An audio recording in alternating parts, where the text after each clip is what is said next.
डर एक एहसास में आपका स्वागत है। इस चैनल पर आपको सुनने को मिलती हैं डरावनी और सच्ची भूतिया कहानियाँ। अगर आपको ऐसी ही वीडियोस देखना पसंद है तो हमारे इस चैनल को सब्सक्राइब करना ना भूलें। तो अब बढ़ते हैं आज की कहानी की ओर।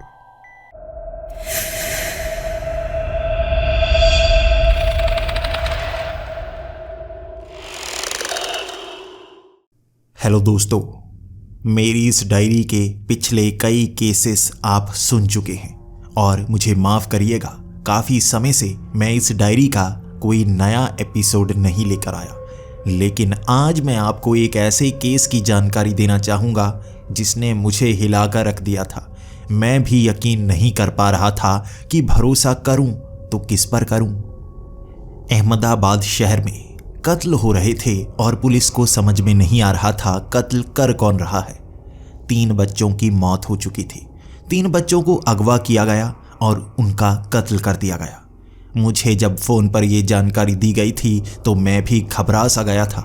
आखिर क्यों छोटे छोटे बच्चों को मारा जा रहा है और क्या ये किसी सीरियल किलर का काम है या कत्ल अलग अलग तरीके से हुए हैं और गलती से इन्हें जोड़ा जा रहा है।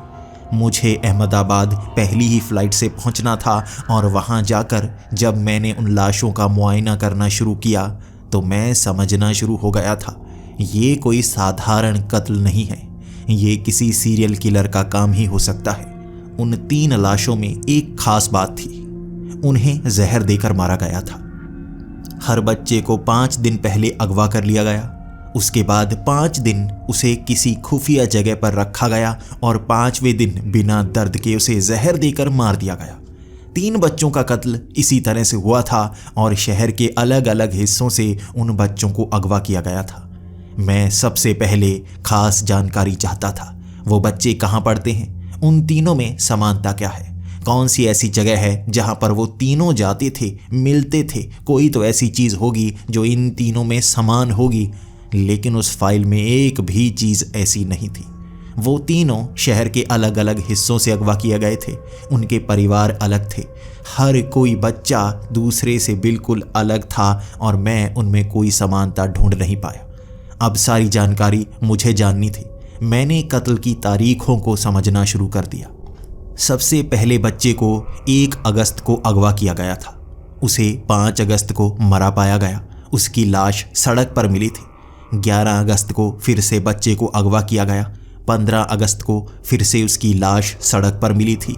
तीसरे बच्चे को 21 अगस्त को अगवा किया गया था और 25 अगस्त को उसकी लाश मिली थी। और आज 26 अगस्त को मैं वहाँ पर खड़ा ये सोच रहा था कि 1 सितंबर को क्या यहाँ पर कोई अजीब घटना दोबारा होने वाली है। हमारे पास कुछ ही दिन हैं, लेकिन पुलिस अपनी कार्रवाई पूरी नहीं कर पा रही थी। पुलिस को भी एक मुसीबत का सामना करना पड़ गया था। मीडिया वाले पुलिस वालों के बिल्कुल साए बनकर घूम रहे थे। पुलिस वाले जिसके भी पास जाते उनसे तलाशी लेते, उनसे बात करते और मीडिया वाले वो तस्वीरें खींच लेते और उन्हें अखबारों में छापते जाते। जो भी सीरियल किलर होगा, इन बच्चों को मार रहा होगा, उसे पल पल की खबर मिल रही थी। इसीलिए मुझे इस केस में लगाया गया था ताकि कोई जान ना पाए। मैं भेस बदलने में बहुत तेज़ हूँ। भेस बदलकर मैं जो भी कार्रवाई कर रहा था किसी मीडिया वाले को पता नहीं चल पा रहा था।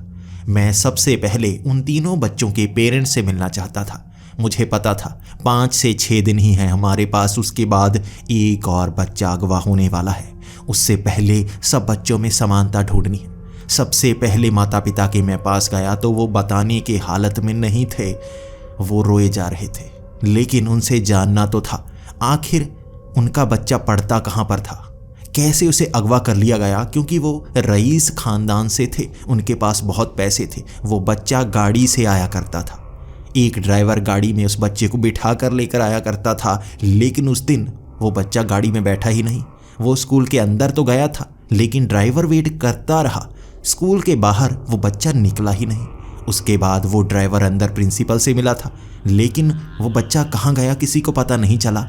5 अगस्त तक मैंने उनसे पूछना शुरू कर दिया, कोई ऐसा इंसान जिस पर वो बच्चा भरोसा किया करता था, कोई ऐसा जिसके साथ वो चला गया हो, क्या कोई ऐसा है। उन्होंने कई नाम बताए थे और मैंने वो सब नाम नोट कर लिए थे। पुलिस ने बहुत सारी जानकारी अभी छोड़ दी थी क्योंकि उन पर प्रेशर बहुत ज़्यादा था, लेकिन मैं हर छोटी छोटी जानकारी को इस फाइल में लिखता जा रहा था। हर किसी से फ़ोन पर बात की थी मैंने, हर किसी के घर जाकर आ रहा था मैं। मेरे 2 दिन उस पहले बच्चे के पेरेंट्स द्वारा बताए एड्रेस पर जाने में ही लग गए थे। उसके बाद मैं दूसरे पेरेंट्स के पास गया, उन्होंने भी कई नाम बताए। उन्होंने भी बताया कि वो भी काफ़ी रईस हैं, उनका बच्चा भी अगवा स्कूल से किया गया था, लेकिन ये एक और स्कूल था।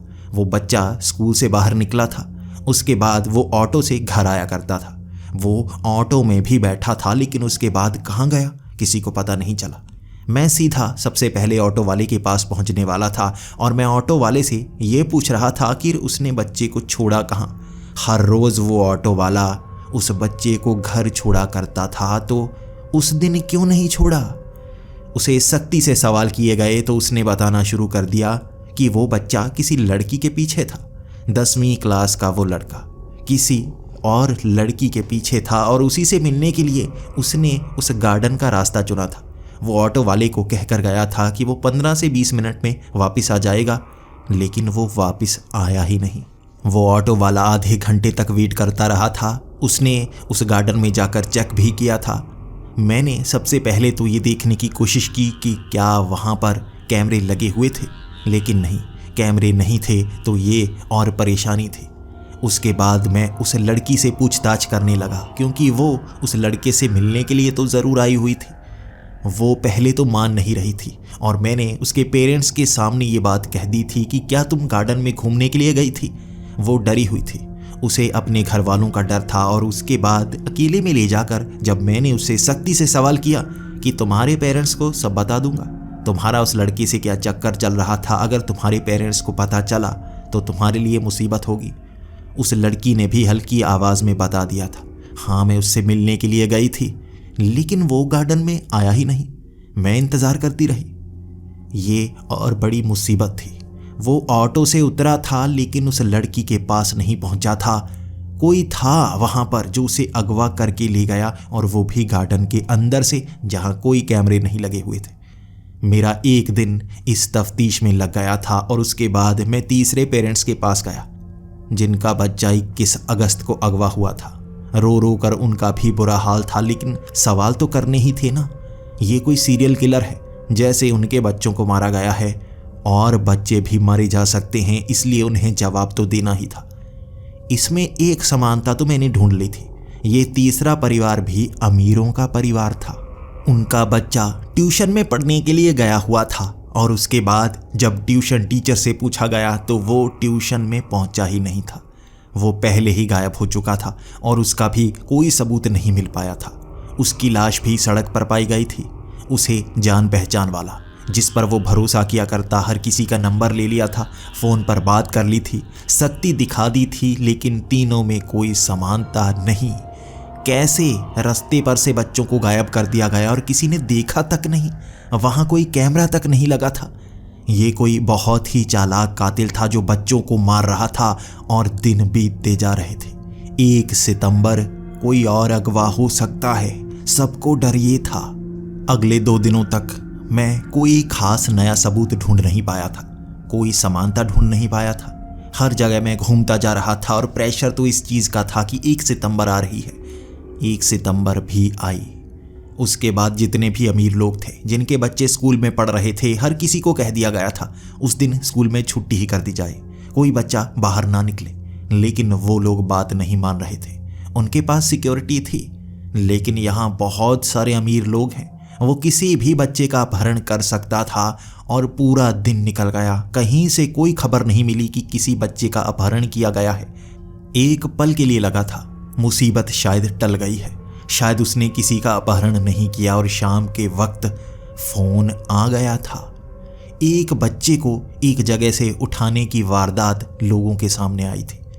एक घर में बूढ़ी औरत जब पर्दे साफ कर रही थी तो उसने शीशे के बाहर देखा एक बच्चे को वैन में खींच कर ले गया था एक हुडी वाला बड़ा सा मर्द। उसने अपना चेहरा ढंका हुआ था, लेकिन वो उस वैन को पहचान गई थी। वो पीले रंग की वैन थी और उस पर बहुत सारे स्टिकर लगे हुए थे। ऐसा लग रहा था वो कोई आइसक्रीम वैन हो, लेकिन टूटी फूटी सी थी। वहाँ उससे जब हम पूछताछ कर रहे थे तो हमने ये जानने की कोशिश की आखिर वो बच्चा कौन था, क्योंकि अगर कोई बच्चा अपने घर पहुंचा ही नहीं है तो उसके पेरेंट्स द्वारा कंप्लेंट होनी चाहिए, ना कि किसी अजनबी द्वारा। वो उस बच्चे को पहचानती थी। वहाँ उनकी कॉलोनी के पीछे वाला वो बड़ा सा घर, मिस्टर रहमान मलिक, वो बड़े रईस आदमी थे और उनका बेटा था वो, लेकिन उन्होंने कंप्लेंट की ही नहीं। हम सीधा पहुंच गए थे उनके घर और जब उनको ये बात बताई तो वो भौंचक्के थे। हम उनसे उस बच्चे की जानकारी चाहते थे। बचपन में वो कहाँ पर पड़ा, आखिर उसमें बाकी बच्चों के साथ क्या समानता है, कैसे कोई उसे अगवा करके ले गया, किसी को कैसे पता कि आपका बच्चा इस रास्ते से आता है, क्या यहाँ पर पहले भी कोई खड़ा रहता था। मुझे लग रहा था कोई तो है जो इन बच्चों की सबसे पहले रेकी करता है। कहाँ से ये जाते हैं, कहाँ से ये आते हैं, हर चीज़ उसे पता होगी तभी वो अगवा कर पाता है, ताकि कोई सबूत ना छोड़ सके। लेकिन उस बच्चे के पिता का चेहरा बहुत गंभीर था। ऐसा नहीं लग रहा था कि उसके बेटे को अगवा कर लिया गया है। हमें उसके घर की भी तलाशी लेनी थी। बच्चे के जितने भी कागजात हैं, वहाँ बच्चे से जुड़ी जितनी भी चीज़ें हैं, हमें वो सब देखनी थी ताकि बच्चे को बचाया जा सके। और यहाँ पर परेशानी शुरू हो गई थी। उस बच्चे का पिता नहीं चाहता था कि उस बच्चे के उस कमरे को खंगाला जाए, हमारे इस घर में उस बच्चे से जुड़ी चीज़ों को हाथ लगाया जाए, जबकि उसे अपने बच्चे की चिंता नहीं थी, उसकी चीज़ों की चिंता थी। यही बात मैंने उस बच्चे की माँ को बताई और उसकी माँ भी यही कह रही थी, हमारे घर में कोई तलाशी नहीं ली जानी चाहिए। हमारा बच्चा बचाया जा सकता है अगर आप उसे बाहर ढूंढें, ना कि हमारे घर में ढूंढें। उनकी ये बातें सुनकर मैं बहुत ज़्यादा हैरान था। आखिर जिसे अगवा किया गया है उसके माता पिता तो चाहेंगे पुलिस जो मर्जी करे, घर चेक करे, लेकिन उस बच्चे को ज़रूर बचा ले। लेकिन ये नहीं चाहते थे कि इनके घर की तलाशी हो। आखिर रहमान मलिक करते क्या हैं? ये इतने रईस कैसे हैं? कहाँ से लाते हैं ये पैसे? हो सकता है ये 2 नंबर का कोई काम करते हों जिस कारण इन्हें डर हो कि हम तलाशी लेंगे तो ये पकड़े जाएंगे। लेकिन अभी चिंता इनके काम की नहीं, उस बच्चे को बचाने की है। उसके लिए इनके घर की तलाशी तो लेनी ही होगी। लेकिन वो काफ़ी रईस थे। उन्होंने अपना वकील तभी बुला लिया था और वकील ने हमें कह दिया था कोर्ट के ऑर्डर के अनुसार उनके घर में तलाशी नहीं ली जा सकती। अब मुसीबत खड़ी हो गई थी। उन्होंने जो कुछ तस्वीरें दी थी, जो कुछ जानकारी दी थी, उसी पर भरोसा करना था और उस बच्चे को ढूंढना था। मैं उस घर से तो बाहर आ गया था, लेकिन मेरा मन कह रहा था यहाँ कुछ गड़बड़ है। पहली बार किसी माता पिता को देखा है जिसे अपने बच्चे की चिंता नहीं है। लेकिन अब बच्चे को खोजने की तलाश जारी हो चुकी थी। पुलिस पूरे शहर में ढूंढ रही थी वो वैन, वो अजीब सी वैन जिस पर बहुत सारे स्टिकर लगे हुए हों, वो वैन जो आइसक्रीम वाली वैन लग रही हो लेकिन टूटी फूटी हो। उसका नंबर वो बूढ़ी औरत पढ़ नहीं पाई थी, लेकिन वो उसकी पहचान कर सकती थी। ऐसी जितनी भी वैन है हमने तलाश करनी शुरू कर दी थी। जिसके पास भी है उसके घर में जा रहे थे। वो बूढ़ी औरत को तस्वीरें भेजी जा रही थी, लेकिन वो ना कहे जा रही थी। हमें वैसी वैन कहाँ पर मिलेगी? लेकिन उसके बाद मुझे फ़ोन आया और रहमान मलिक की वो सारी जानकारी मुझे दे दी गई। वो बड़े ब्लड बैंक के मालिक हैं, उनके पास बहुत पैसे हैं और वो कई अस्पताल भी चलाते हैं। वो चैरिटी का काम भी करते हैं, लेकिन वो बांग्लादेश से यहाँ आकर सेटल हुए हैं। इसीलिए उनका पुश्तैनी काम क्या था उसकी जानकारी किसी को नहीं है। किसी तरफ से कोई ठोस सबूत नहीं मिल रहे थे तो मैं भी निराश सा होने लगा था। पुलिस हर जगह उस वैन को ढूंढ रही थी और अंत में उन्हें वो वैन मिल ही गई। वो वैन उन्हें एक कॉलोनी में मिली जहाँ पर कबाड़ रखा जाता है और उस वैन को वहाँ पर छोड़ा गया था। उसके मालिक ने उस वैन को पिछले 8 सालों से वहीं पर छोड़ रखा था और वो कबाड़ हो चुकी थी, लेकिन उसका इंजन सही से काम कर रहा था। यहाँ आकर किसी ने इंजन को ठीक कर दिया था और उस गाड़ी का इस्तेमाल किया था 4 बच्चों को अगवा करने के लिए, और चौथा कहाँ है हमें नहीं पता था। यहाँ भी कैमरे नहीं थे। उस वैन की पूरी तरह से तलाशी ली गई। उस बूढ़ी औरत ने भी उस वैन को पहचान लिया था, वही स्टिकर और उस आदमी ने कैसे कपड़े पहने थे वो भी बता दिए थे। जूतों के निशान ढूंढ रहे थे हम यहाँ पर, और इस जगह के मालिक को भी हमने जल्द ही ढूंढ लिया। उससे बहुत ज़्यादा सख्ती से पूछताछ की गई थी। वो बता रहा था कि यहाँ कबाड़ का सामान रखा रहता है और वो गाड़ी भी उसके पास थी, लेकिन उसे नहीं पता ये गाड़ी कब कब बाहर निकलती है, क्योंकि यहाँ बहुत बड़े एरिए में सामान रखा हुआ है और हो सकता है कोई यहाँ से इस गाड़ी को ले जाता हो। हमें सबसे ज़्यादा शक उस ज़मीन के मालिक पर ही था। वो इस कबाड़ का मालिक था और उसकी मर्ज़ी के बिना कोई ये कार यहाँ से बाहर कैसे ली जा सकता है। उस कार की बहुत सारी तलाशी ली गई थी और वहाँ पर हमें और भी कई चीज़ें मिली थी। उस औरत ने भी बताया था कि ये गाड़ी तो वही है, लेकिन वैसी हालत में नहीं है जैसी उस बच्चे को अगवा करते वक्त थी। उस बच्चे को अगवा करते वक्त ये गाड़ी बिल्कुल ठीक ठाक थी, भले ही पुरानी लग रही थी, लेकिन अब उस पर बहुत बड़े बड़े निशान बने हुए थे। ऐसा लग रहा था तेज धार चाकू से उसे बाहर से फाड़ा गया है, लेकिन ये निशान चाकू के नहीं थे, जैसे किसी उंगलियों के निशान लग रहे थे, जैसे किसी बड़े से जानवर, भालू जैसे ने अपने नाखून से इस वैन को नोचने की कोशिश की हो, और वैसे निशान जगह जगह पर थे। वहां पर बहुत सारे कागज भी पड़े थे। एक लेटर हेड भी था उस ब्लड बैंक का। मुझे उस बच्चे के पिता पर पहले से शक था, लेकिन ये खास सबूत नहीं है। जैसे ही हम उस बच्चे के पिता के पास पहुंचे, वहां हम उससे पूछताछ करने लगे कि आपका लेटर हेड वहां पर गाड़ी के अंदर कैसे मिला। उसका जवाब ही अजीब था। मेरे बच्चे के पास मेरे लेटर हेड तो होंगे ही, उसके बैग में होंगे। जब उसे अगवा किया गया वहाँ से वो लेटर हेड गिर गए होंगे, लेकिन वो कुछ लेटर हेड ही थे। इसके बाद कोई भी और कागज़ की चीज़ उस वैन में नहीं मिली थी। आखिर वो कातिल ऐसा सबूत कैसे छोड़ सकता है? ये हो सकता है कि वो इसे फंसाने की कोशिश कर रहा हो, ये हो सकता है वो कातिल यही हो। अब मुझे बहुत ज़्यादा शक इस पर ही था। दिन बीत सकते थे, लेकिन पहले पहले इसकी अगर तलाशी करने का मौका मिल जाए तो मैं कुछ नए सबूत इकट्ठा कर सकता हूँ। मुझे इस पर तो शक है ही, और वैसे भी उस ज़मीन का मालिक कुछ बता नहीं रहा है और हमारी तफ्तीश आगे बढ़ नहीं पाएगी, तो क्या करूँ? मैंने पूरा प्लान बना लिया था। आज रात इसके घर की तलाशी लूँगा, छिपकर पहुँच जाऊँगा। पुलिस को मैंने बता दिया था और वो पहले तो माने नहीं थे, लेकिन मेरी इतनी पहचान तो है, वो इस बात को दबा देंगे और मैं किसी तरह से वहाँ बिना पकड़े बाहर निकल आऊँ। बस बात को दबा दिया जाएगा और सबूत भी इकट्ठा हो जाएंगे। इसी तरह रात के 8 बजे मैं उस घर के आसपास घूमना शुरू हो गया था। मैं अपनी पहचान किसी को बताना नहीं चाहता था, और वहाँ पर बहुत सारे पुलिस वाले भी खड़े थे। उन्हें इस प्लान के बारे में पता नहीं था, तो उनसे भी आंख बचाकर मुझे उस घर के अंदर घुसना था। मैंने पीछे का रास्ता चुना। एक लंबी सीढ़ी मैंने उस 4 दीवारी पर चढ़ाई और मैं उस 4 दीवारी के अंदर था। ये महल जैसा घर था जहाँ पर बहुत सारे कमरे थे। ये बहुत रईस आदमी है मिस्टर रहमान, और वो ब्लड बैंक का काम क्यों करता है ये मुझे नहीं पता था। वो चैरिटी का काम भी करता है, लेकिन सबसे ज़्यादा पैसे किससे कमाता है? मुझे वो फाइल्स चाहिए थी, उसके IT रिटर्न्स चाहिए थी। ये चीज़ें मुझे मिल नहीं पाई थी। शायद तफ्तीश किसी और तरफ चली जाती, इसीलिए मुझे ये चीज़ें दी नहीं गई थी। पहले तो खिड़कियों से मैं अंदर झांकता रहा, अंदर कौन कौन मौजूद है। वहाँ पर मिस्टर रहमान और उसकी पत्नी थी, जो खाना खाकर बेडरूम में जा चुके थे। वहाँ बैठे दोनों किताबें पढ़ रहे थे।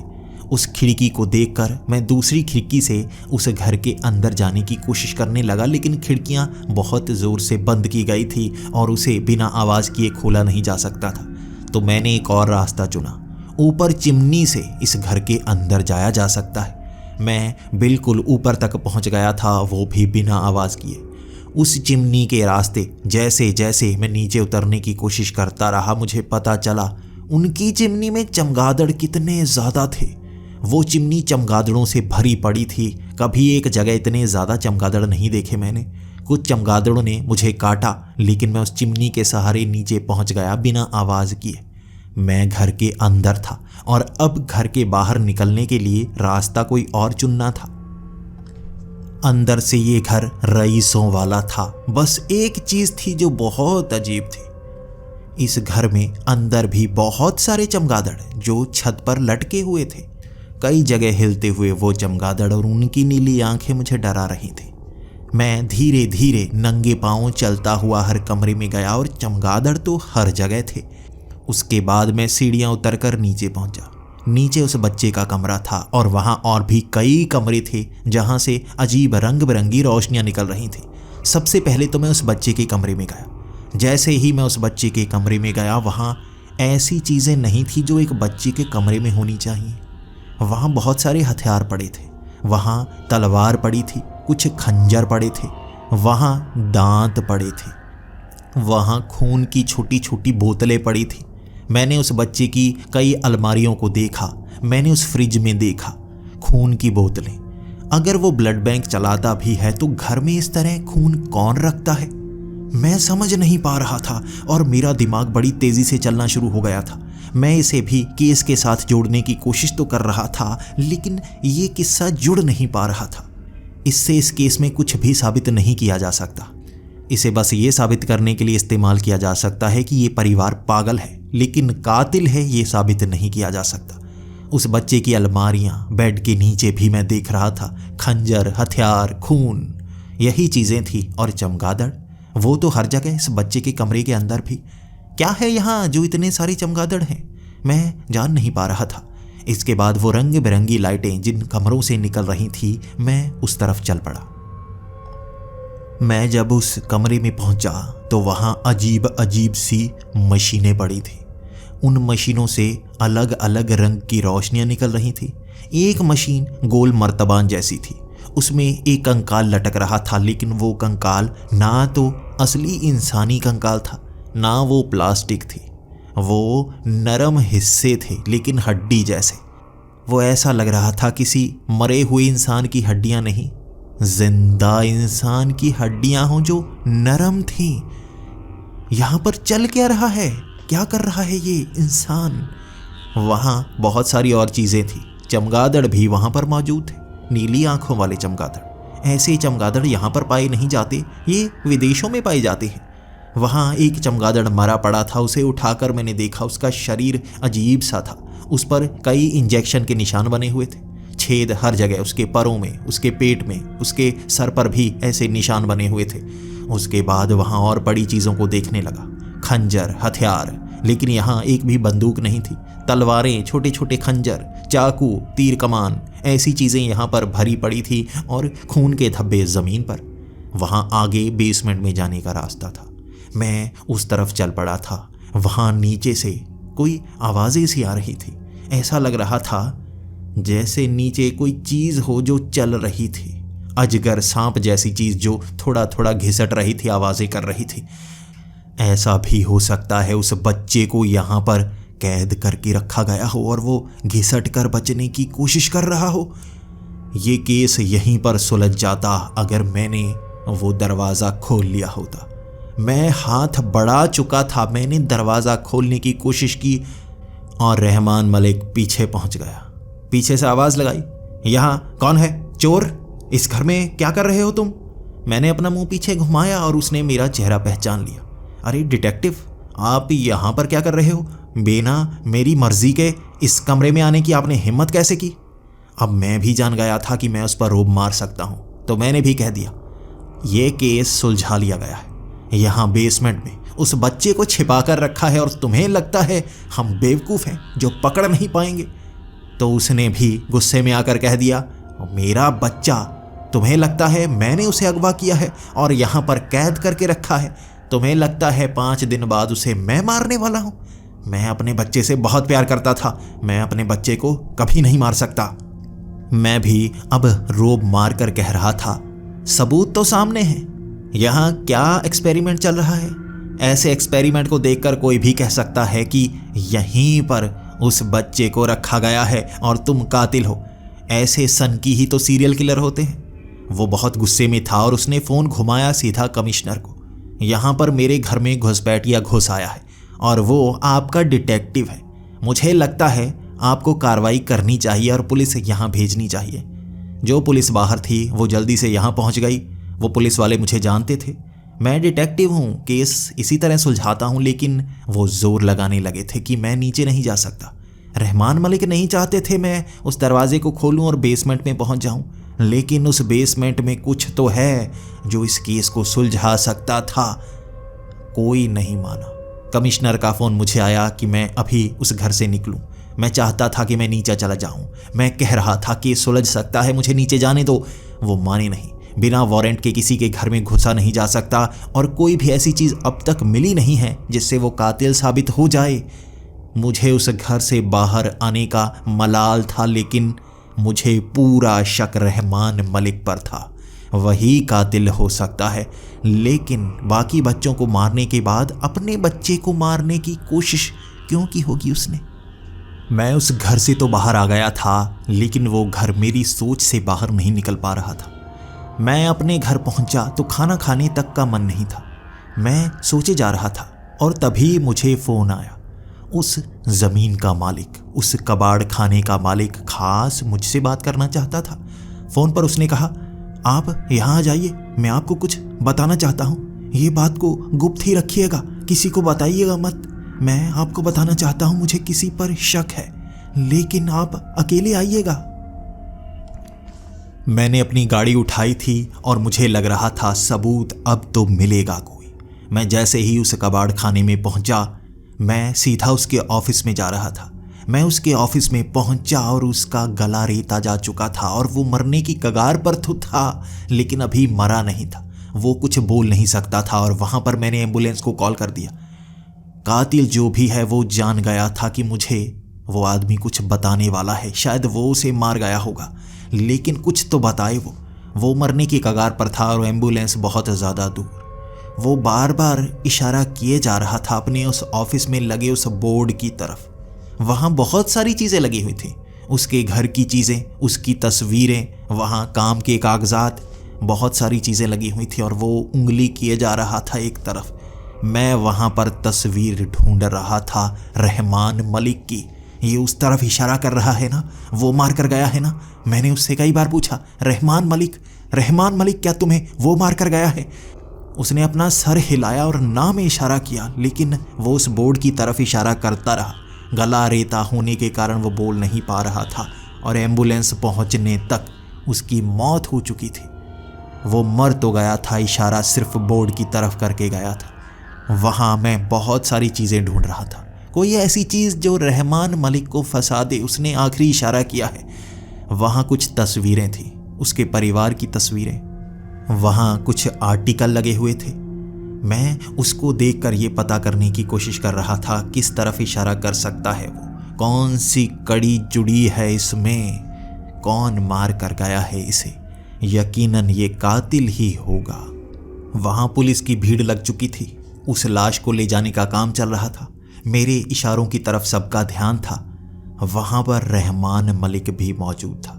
मुझे नहीं पता उसे किसने बता दिया, लेकिन वो भी यहाँ पर आ चुका था और मेरी नज़रें तो उस पर गड़ी हुई थी। वो मुझ पर गुस्सा था और मैं उस पर। मेरा पूरा शक तो उसी पर था, उसने मारा होगा। और उसके चेहरे पर ना तो मुस्कान थी, ना मायूसी, ना गुस्सा। ऐसा चेहरा बनाए रखता था वो कि कोई पहचान ही ना पाए उसके अंदर के हाव भाव क्या हैं।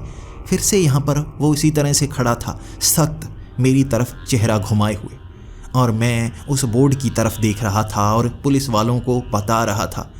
उसने आखिरी बार ये इशारा किया है, यहाँ जितने भी पेपर लगे हैं तस्वीरें खींचो, इसकी पूरी एक तस्वीर चाहिए। आखिर वो इशारा करके क्या बता सकता है मुझे यहाँ पर? वहाँ आर्टिकल लगे थे, परिवार की तस्वीर, परिवार में उसकी बीवी, उसका बेटा। इसके सिवा वो खबर जो उस पर लगी थी कि बच्चों का कत्ल हो रहा है। वहाँ पर इस कबाड़ खाने के कागजात के पेपर लगे हुए थे, उसका लाइसेंस लगा हुआ था, उसके बेटे का लाइसेंस लगा हुआ था, और भी बहुत सारी चीज़ें। और मैं बार बार उसे घूरे जा रहा था। क्या इशारा कर सकता है? अगर कोई मरता हुआ किसी तरफ इशारा करे तो वो आसान चीज़ पर इशारा करेगा ताकि हर कोई समझ पाए। यहाँ उसकी बीवी और उसका बेटा है। क्या वो अपनी बीवी या अपने बेटे की तरफ इशारा कर रहा है? उसके बेटे की उम्र 18 साल है। क्या अगला शिकार वो तो नहीं? लेकिन मैं बस यहीं तक पता लगा पाया था और वहां कमिश्नर भी पहुंच गए थे। हर कोई मुझ पर चिल्ला रहा था, तुमने उस घर में घुसने की कोशिश कैसे की और तुम्हें यहां अकेले आने को किसने कहा था? अगर पुलिस को बुलाया होता तो कातिल यहां से भाग नहीं पाता, पुलिस ने पहले घेर लिया होता। मुझे लगता है तुम्हें केस से निकालना होगा। ये पुलिस के बस की बात है, ये पुलिस के बस की बात है, कोई प्राइवेट डिटेक्टिव के बस की नहीं। तुम अब काम के नहीं रहे, शायद तुम्हारी उम्र हो चुकी है, इसलिए तुम्हें इस केस से निकाला जाता है। अब कोई भी पुलिस वाला इसकी मदद नहीं करेगा, कोई इसकी ऑर्डर नहीं सुनेगा। अगर ये इस केस पर आगे कोई काम करता है तो इसे जेल में डाल दिया जाए। वो कमिश्नर बहुत ज़्यादा गुस्से में था। मुझे इस केस से निकाल दिया गया था। अब मेरा इस केस से कोई लेना देना नहीं, लेकिन मायूसी थी मेरे चेहरे पर। हर केस साधारण केस नहीं होता। किसी का कत्ल हो चुका हो तो उसके मुजरिम को पकड़ा जाना चाहिए। अगर ऐसे केस से मुझे निकाल दिया जाता, मुझे गम नहीं होता। मेरी जगह कोई और काबिल आता, उस कातिल को पकड़ ही लेता। लेकिन यहाँ कातिल छूटा हुआ है और वो और कत्ल कर सकता है। मैंने इतनी तफ्तीश कर रखी है, मैं इसके एक मोड़ पर पहुँच आया हूँ। शायद कातिल के गर्दन तक मेरे हाथ पहुँच गए हैं। मुझे इस केस से नहीं निकालना चाहिए था। उस कबाड़ खाने के मालिक के बच्चे की जान का सवाल है। इसके बाद मुझे उस केस से निकाल दिया गया था और घर आकर रात के 1 बजे भी ख्याल ये थे, उसे तो बचाना होगा और इस बच्चे को भी बचाने की कोशिश करनी होगी। कहाँ पर रख सकता है वो कातिल? लेकिन एक जिंदा आदमी से अगर पूछताछ हो जाए तो केस को सुलझाया जा सकता है। मैं सीधा पहुंच गया था उस कबाड़ खाने के मालिक के बेटे के पास। उसके घर पहुंचकर मुझे पता चला उसकी बीवी की मौत तो 5 साल पहले ही हो चुकी है। उस तस्वीर के अनुसार अब सिर्फ बचा उसका बच्चा, तो यकीनन वो इशारा तो अपने बेटे की तरफ ही कर रहा था। यहाँ दिन का वक्त था और 9 बजे भी वो अपने घर पर नहीं था। मैंने आस पड़ोस में पूछा कि उसका बेटा करता क्या था, तो उन्होंने बताया कि उसका बेटा एक गैरेज चलाता है शहर के बाहर। वो बड़ा सा कबाड़, वहाँ वो गाड़ियाँ ठीक करता है। वहाँ उसने अपने पिता का बहुत पैसा खराब किया। कोई भी शहर से वहाँ गाड़ियाँ ठीक करवाने नहीं जाता। इसके बाद भी वो वहीं पर काम चलाए जा रहा है। मैंने कहा वो पढ़ता कहाँ पर है? क्या वो स्कूल में पढ़ता है? क्या वो कोई पढ़ाई कर भी रहा है? उन्होंने कहा हाँ, एक ट्यूशन सेंटर में। हाँ, वो मैकेनिकल इंजीनियरिंग कर रहा है, उसी के साथ ये गैरेज चलाता है और वहाँ पर कोई एक्सपेरिमेंट करता रहता है। आपको वहाँ जाना चाहिए। शहर से बाहर बिना पुलिस को बताए मुझे अकेले वहाँ पर जाना था और उसे आगाह करना था कि हो सकता है वो उसके पीछे हो। मिस्टर रहमान मलिक, उससे तो बचकर रहना होगा कि वो साधारण इंसान नहीं लगता। मैं सीधा उसके गैरेज में पहुंच गया था। शहर से बाहर ये कबाड़ सा गैरेज, यहाँ पर वो क्या करता होगा? उस गैरेज में सारा सामान पड़ा था।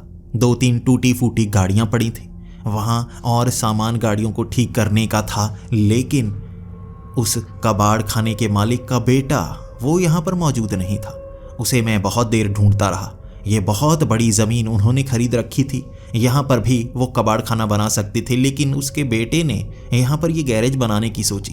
पैसे तो इनके पास भी बहुत थे और ये इसीलिए शिकार होगा क्योंकि अमीरों का शिकार हो रहा है। यकीनन इसका भी शिकार होगा। मैं उससे मिलना चाहता था और वहाँ उसे ढूंढते ढूंढते उसके पीछे वाले गैरेज में पहुँचा।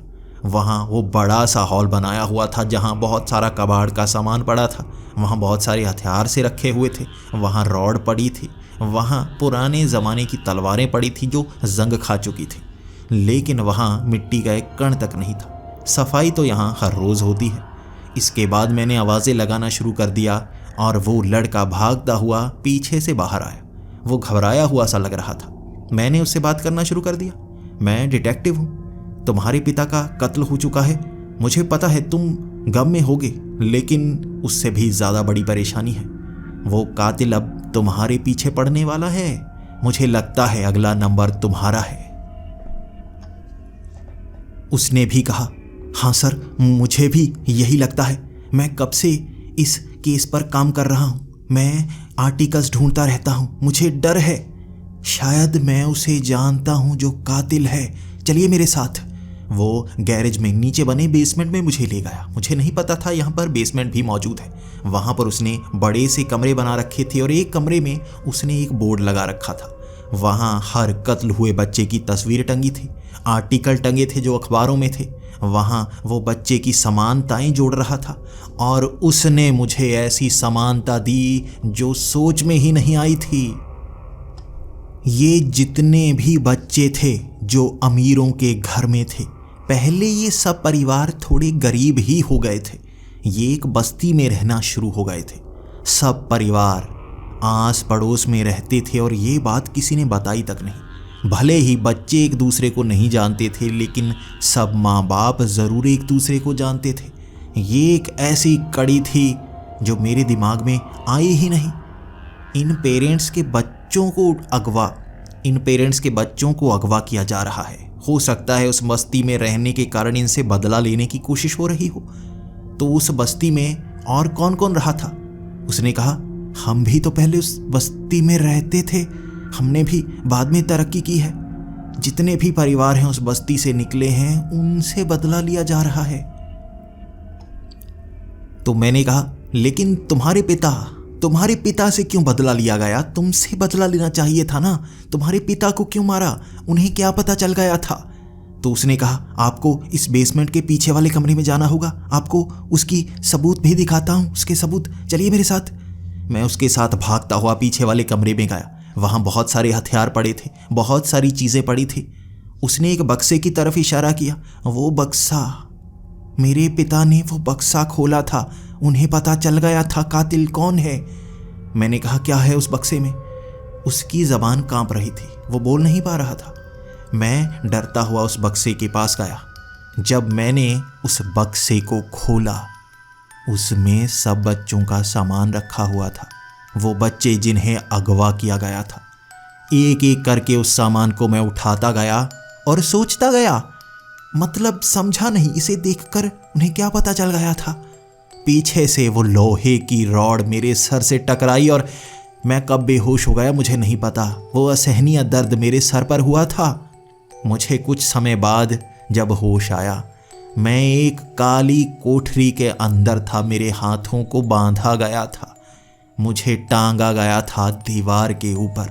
मेरे सामने रहमान मलिक का बेटा टांगा गया था। उसका मुंह भी बंद था, मेरा मुंह भी बंद था और मुझे भी इस तरह टांगा गया था कि उस लोहे की चेनों से मैं बचकर भाग नहीं सकता था। वो कबाड़ खाने के मालिक का बेटा मेरे सामने खड़ा हंस रहा था।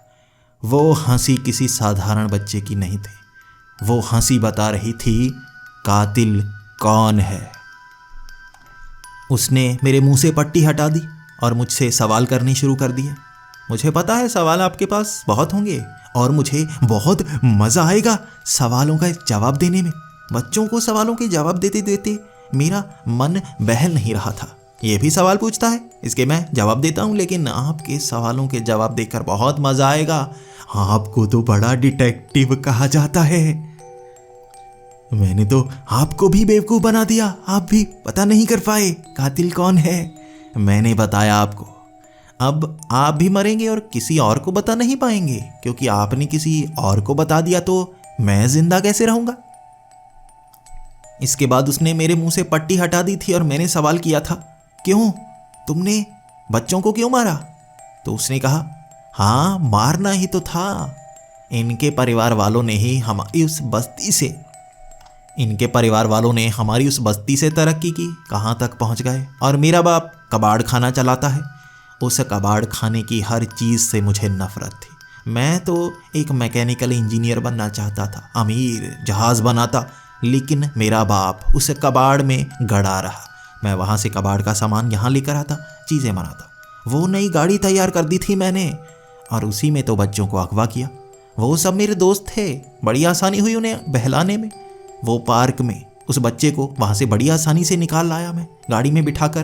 कहा, आओ दिखाता हूँ तुम्हें अपना गैरेज। वहाँ स्कूल से ही उस बच्चे को मैंने बिठा लिया था। वो तो बहुत भरोसा करता था मुझ पर। पीछे वाले रास्ते से उसे गाड़ी में बिठाया, वहाँ से ले आया।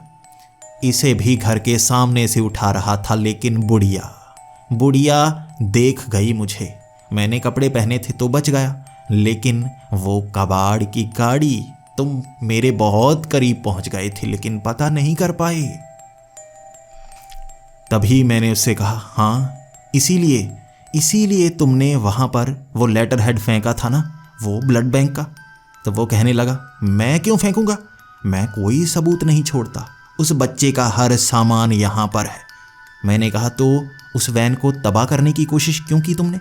उसने कहा, मैंने क्यों तबाह किया, मैंने वहाँ पर खड़ी कर दी थी, तुमने उसे तबाह किया, वो बड़े बड़े नाखूनों के निशान तुमने बनाए होंगे। मैं तो खुद सोच रहा था कौन आया इस गाड़ी को खराब करने के लिए। मेरा सवाल था, तो तुमने अपने बाप को क्यों मारा, उसे तो कुछ पता नहीं था। उसने जवाब देना शुरू किया, पता नहीं था तब तक छोड़े रखा, जब पता चल गया तो जिंदा नहीं छोड़ सकता था। उसे पता चल गया था ये गाड़ी यहाँ से कौन लेकर जाता है। उसे मुझ पर शक हुआ था, वो यहाँ गैरेज तक आया था और यहाँ आकर क्यों मैं 2 लोगों का खाना लेकर आता हूँ, उसे शक हो गया था। वो नीचे तक आया, यहाँ आकर ही उसे शक हो गया और वो आवाज़ें, इस बच्चे की आवाज़ें सुन गई उसे, लेकिन वो मुझे बचाना चाहता था। उसने तुम्हें बताया लेकिन सब कुछ नहीं बताया, अगर फ़ोन पर बता देता तो मैं तो पकड़ा जाता ना। उसने बस ये कह दिया कि यहाँ आओ। वो मुझे बचाना चाहता था लेकिन वो खुद बच नहीं पाया, मैं तो बच गया। आज 5वां दिन है ना, इसकी लाश भी वहाँ सड़क पर मिलेगी और तुम्हारी लाश भी। सबको ये बताया जाएगा कि मुझे पकड़ने की कोशिश नहीं की जानी चाहिए।